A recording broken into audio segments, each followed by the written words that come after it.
Randy, here we are again.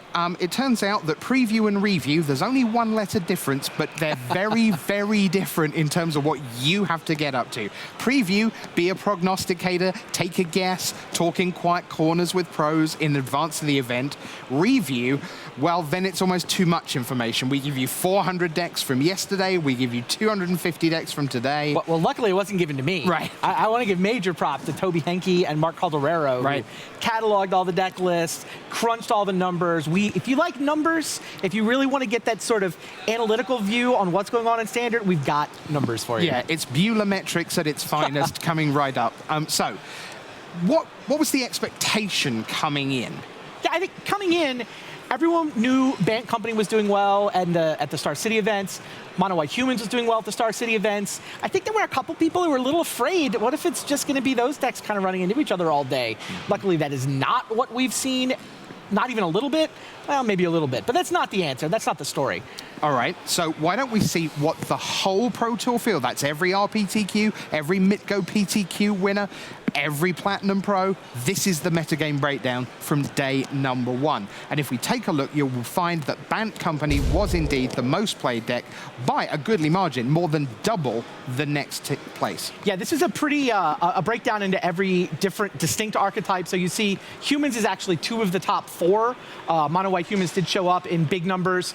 There's a fair amount of ramp decks, there's Mardu Control, there's Goggle decks, Esper Control, you know, a lot of what people were expected at the top of this list, but then you look your way down, you're like, Black-Green Aristocrats? You know, you can still play Black-Green Control? What on earth? So you start to see those decks creeping in, and only Bant Company and Humans are giant chunks of the field. Everything else is coming in the like 5-6% range. Right, and part of the thing with the Bant Company is that the most played deck on day 1 of a Pro Tour often belongs to the deck that people without a big testing team are already aware of, which clearly Yes. Bant Company was true for this time around. Yes. Multiple independent tournament series results. Yeah. And, you know, I would probably end up on Bant Company because we're like, well, other people are winning with it. It must be at the very least a good deck. I will say, though, I don't think the Bant Company deck was quite as, you know, far ahead of the rest of the field as it may have looked on that slide. So we kind of collapsed the archetypes down. It's like, well, what if we just put all the human decks together?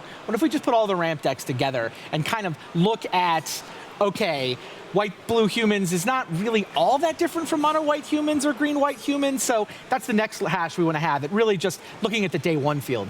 Okay, so let's collapse the archetypes down. That sounds painful. No one wants a collapsed archetype. Here is the day 1 metagame collapsed. Yes, and you see those humans decks are almost 20% on day 1, and the ramp decks are almost 10% on day 1. You know, Coco pretty much, by far, the vast majority of the Coco decks were Bant Collected Company decks specifically. So just a, you know, it's not a terribly different read on the metagame, but I think it's important sometimes to, you know, how you categorize the decks can affect the analysis. And you kind of almost have to look at it 2 different ways to see the complete picture. And also, when you look at something like Black-Green Aristocrats, that isn't a percentage of a field, that's a team. Exactly. It's like, what percentage of the field is Pantheon anyway? Right, so that's day 1 metagame. Where do we want to go next? The juicy stuff. Okay. Day 2, let's look at who advanced, let's look at who got to 6-2, and that 6-2 or better column, I mean, conversion percentage is important. Did you get through to day 2? Right. Par for that conversion percentage is 62%. 62% of players get to 4-4. Okay. So that's par. If you're under 62%, you failed. Like, that deck was a mediocre choice, or maybe even a bad choice. Right. You see Bant Company at 56%, it advanced less people than it, quote unquote, should have. Right. But that advancement has also, of course, got the draft rounds colored in. So I looked at the 6-2 decks are better, where you had to do well in constructed to get to that 6-2 or better mark. And yeah, it's still Bant Company as the most popular deck in that 6-2 metagame. There's 51 decks, I believe, at 6-2 or better coming into the day. Right. Yeah, these numbers are just all interesting. You see Bant Company still number 1, but with a really weak conversion percentage. Mono White Humans at 70%. Kind of a big deal. The Humans decks were expected, but everybody was really targeting Bant Company, so I think the Humans decks dodged a little bit of that attention, and actually, the mono-white version anyway, did quite well. Now, did you expect that mono-white is where people would end up on humans? Because my sort of human psychology, no pun intended in terms of humans, but that that players always feel a little deflated, unless they're Craig Wescoe, when they're actually playing 18 planes. And that there were a lot of people trying to go, well, if I'm going to be playing, quote, white weenie, maybe I can make it white-blue, maybe I can make it white-green. I definitely expected mono-white to be the most played. Okay. I did think because the real strength of that archetype is the consistency and the aggression. And once you start trying to splash a color, Reflector Mage is a hell of a Magic card, but it also kind of slows you down. It's both 3 mana and requires you to have this other color. So I wasn't surprised to see mono-white as the most played, but it's another one where you kind of need to roll the stats, roll the archetypes together to get good views. If we can just look at that same page again, I want to look down some of those advancement percentages on that day 2 metagame. You see the Aristocrats at 92%. Yeah. Like I think that's like 11 12 out of of 13 12 or 13. 11. Yeah, exactly. Goggle Ramp at 80%. Now you're starting to see the sweet tech that some of our big teams showed up with. Aristocrats, that's CFB and Ultra Pro kicking ass. Red-green Goggle Ramp, that's Team Eureka kicking ass. Green-white Tokens, that was the face-to-face games deck. Right. They did very well, and that deck is a problem for a lot of things. Black King Control down the bottom, that's the Pantheon list. Not as good as some of these others, which is kind of interesting. Like that one player in the 6-2 or better, that's John, obviously. Right. But 63%, maybe some of that was limited. I think those guys had a below average limited tournament, but I also think jury's out on whether this deck is as awesome an innovation as the Aristocrats deck or the Goggle Ramp deck. Talking of 100% conversion rate with blue-red Thing in the Ice, that's Patrick Dickman this morning in Limited. Yeah, now it's up with to his 6 decks. Three Thing in the Ice. Yeah. And he went 6-0 in games, had turn 6 kills with that deck when he turns over his Thing in the Ice and double strikes it. And you got a sample size thing. That's 100%. It's really just 5 out of 5. But now it's 6 out of 6 with Dickman.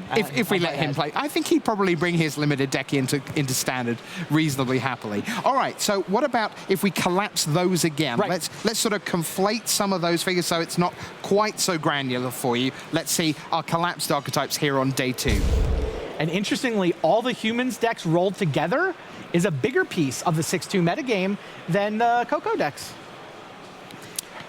Yeah, that's pretty awesome. All the humans, that's great, 66%. Yeah, I mean, Mono White did the best, but you add them together. Ramp also, like, the Goggles decks did a lot better than the not Goggles decks within Ramp, so it's like the other decks are bringing down Team Eureka's average. And non-Ramp Goggles decks did pretty well, too. Pyromancer's Goggles having a great weekend. So we are only at the halfway point in Standard. We've played 5 rounds yesterday. The draft rounds are now done. So from here to a winner, there is an 8-round clear path of Standard all the way, sideboards all the way, 3 out of 5 tomorrow, with sideboards after game 2 in the top 8. But based on that day 2 metagame, if you could enter the tournament now at, let us say, 9-2, which puts you in very nice position for a run at top 8, what deck ought we to be focusing on? Or if people are going, all right, we've watched all morning, we're watching this afternoon, but I'm playing Magic this evening and I want to play some Standard, what deck should they be sleeving up and taking out the door based on what we've seen so far? Yeah, I think it's either the Aristocrats deck or the Goggles Ramp deck. I think Bank Company might get into this top 8 just because there's so many of them, but it was not the right call for this weekend. Humans might also just be as good as the crazy new decks. I don't know what the right answer is yet. I think there's actually a lot of options, and we still have a lot to learn now that we've gotten to the winners metagame. Okay, you can all beat Bank Company. How do you pair up against each other? Will humans get to the top of the food chain? We'll find out here with the Shape of Standard at Protoss Shadows over Innistrad.